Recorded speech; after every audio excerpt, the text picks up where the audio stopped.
مرحباً بكم من جديد. اليوم لدينا وصفة طبيعية وبسيطة بمكونات متوفرة في مطبخك. لكن قبل أن نبدأ، لا تنسوا دعمنا بالإعجاب بالفيديو والاشتراك في قناة عالم كوكي. لننطلق. أولاً، نهرس موزتين باستخدام شوكة حتى يصبح القوام ناعماً. الموز غني بالبوتاسيوم والمغذيات التي تعزز الطاقة والقدرة البدنية.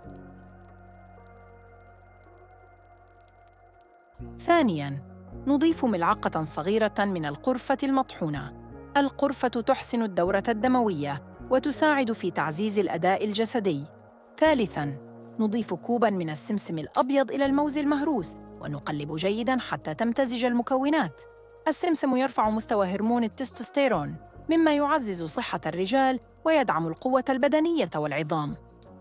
رابعاً، نحضر صينية فرن مغطاة بورق زبدة، ثم نوزع الخليط على شكل قطع حسب الرغبة.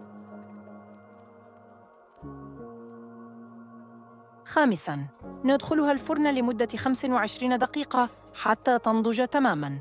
سادساً، أثناء ذلك نذوب الشوكولاتة الخام، ويفضل تسخينها في الميكروويف. الشوكولاتة الداكنة تحسن المزاج وتعزز تدفق الدم. سابعاً، نضيف الشوكولاتة الذائبة فوق الحلوى بعد خروجها من الفرن. ثامناً، نرش القليل من جوز الهند فوقها.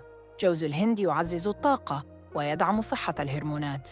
تاسعاً، يمكن إضافة أي نكهات طبيعية أخرى حسب الرغبة، مثل الفانيليا أو المكسرات. أخيراً، لا ننسى كوباً من القهوة بدون سكر. القهوة تزيد من التركيز والنشاط وتعزز التحمل البدني. تناول قطعة من هذه الحلوى قبل العلاقة بنصف ساعة يعزز هرمون التستوستيرون، يدعم إنتاج الحيوانات المنوية ويقوي العظام والطاقة العامة. جربها اليوم ولاحظ الفرق.